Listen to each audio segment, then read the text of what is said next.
కలియుగ ప్రత్యక్ష దైవం శ్రీ వెంకటేశ్వర స్వామి కొలువైన తిరుమలగిరిలో భక్తుల ఆరోగ్య పరిరక్షణ ధ్యేయంగా తిరుమల తిరుపతి దేవస్థానం అత్యంత కీలక నిర్ణయం తీసుకుంది. తిరుమల కొండపై ఉన్న హోటళ్లు, ఫాస్ట్ ఫుడ్ సెంటర్లలో క్యాలీఫ్లవర్తో తయారు చేసే అన్ని రకాల గోబీ వంటకాలపై తక్షణ నిషేధం విధిస్తూ ఉత్తర్వులు జారీ చేసింది. ఇటీవల వర్షాకాలం నేపథ్యంలో క్యాలీఫ్లవర్లలో పురుగులు వస్తున్నాయంటూ భక్తుల నుంచి వరుసగా ఫిర్యాదులు అందటం, ఫుడ్ సేఫ్టీ అధికారులు నిర్వహించిన తనిఖీలలోనూ ఇది నిర్ధారణ కావడంతో టీటీడీ ఆరోగ్య విభాగం ఈ నిర్ణయం తీసుకుంది. కొండపై ఉన్న 162 ఫాస్ట్ ఫుడ్ సెంటర్లు, హోటళ్లు, జనతా క్యాంటీన్లలో ఈ నిబంధనలు అమల్లోకి వచ్చాయి.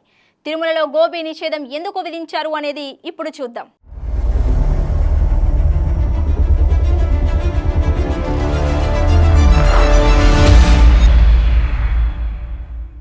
Hi, hello, welcome to Khyati connects. నేను సిరి. తిరుమల శ్రీవారి దర్శనార్థం వచ్చే లక్షలాది మంది భక్తుల ఆరోగ్యాన్ని దృష్టిలో ఉంచుకొని తిరుమల తిరుపతి దేవస్థానం సంచలన నిర్ణయం తీసుకుంది. కొండపై క్యాలీఫ్లవర్లతో చేసే గోబీ వంటకాలన్నింటినీ నిషేధిస్తూ ఆదేశాలు జారీ చేసింది. ఇకపై తిరుమల కొండపై gobi manchurian, gobi 65, gobi fried rice, gobi noodles వంటి వంటకాలు హోటళ్లలో ఎక్కడా కనిపించవు. మెనూ నుంచి వీటిని పూర్తిగా తొలగించారు. తిరుమలలో ఉన్న సుమారు 162 ఫాస్ట్ ఫుడ్ సెంటర్లు, రెస్టారెంట్లు, 7 జనతా క్యాంటీన్లతో పాటు 5 బిగ్ క్యాంటీన్లలోనూ ఈ నిషేధ నిబంధనలు తక్షణమే అమల్లోకి వచ్చాయి. హోటల్లో విక్రయిస్తున్న గోబీ వంటకాలలో పురుగులు కనిపిస్తున్నాయని భక్తులు టీటీడీ ఆరోగ్య విభాగానికి తరచూ ఫిర్యాదులు చేశారు. ఈ ఫిర్యాదులను అధికారులు తీవ్రంగా పరిగణించారు. ఫిర్యాదులపై స్పందించిన టీటీడీ ఫుడ్ సేఫ్టీ ఇన్స్పెక్టర్లు కొండపై ఉన్న హోటళ్లలో ఆకస్మిక తనిఖీలు నిర్వహించారు.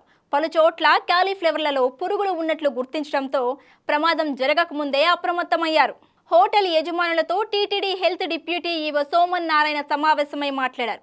వర్షాకాలంలో క్యాలీఫ్లవర్లను సరిగ్గా శుభ్రం చేయకపోతే భక్తులకు కడుపు నొప్పి, ఫుడ్ పాయిజనింగ్ వంటి సమస్యలు వస్తాయని వివరించడంతో నిర్వాహకులు కూడా స్వచ్ఛందంగా అంగీకరించారు. టీటీడీ తీసుకున్న నిర్ణయంపై భక్తులు హర్షం వ్యక్తం చేస్తున్నారు. జంక్ ఫుడ్, పురుగులు వచ్చే కూరగాయల కంటే సాంప్రదాయ పరిశుభ్రమైన ఆహారమే పిల్లలకు, భక్తులకు శ్రేయస్కరమని ప్రశంసిస్తున్నారు.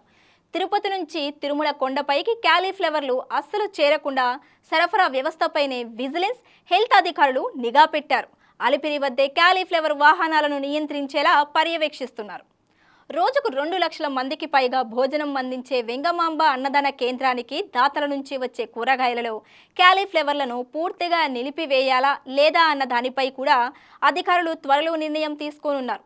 పవిత్ర పుణ్యక్షేత్రమైన తిరుమలలో భక్తుల భద్రత, ఆరోగ్యానికి అత్యున్నత ప్రాధాన్యం ఇస్తూ ఆహార నాణ్యత ప్రమాణాలను నిరంతరం పర్యవేక్షిస్తామని టీటీడీ స్పష్టం చేసింది.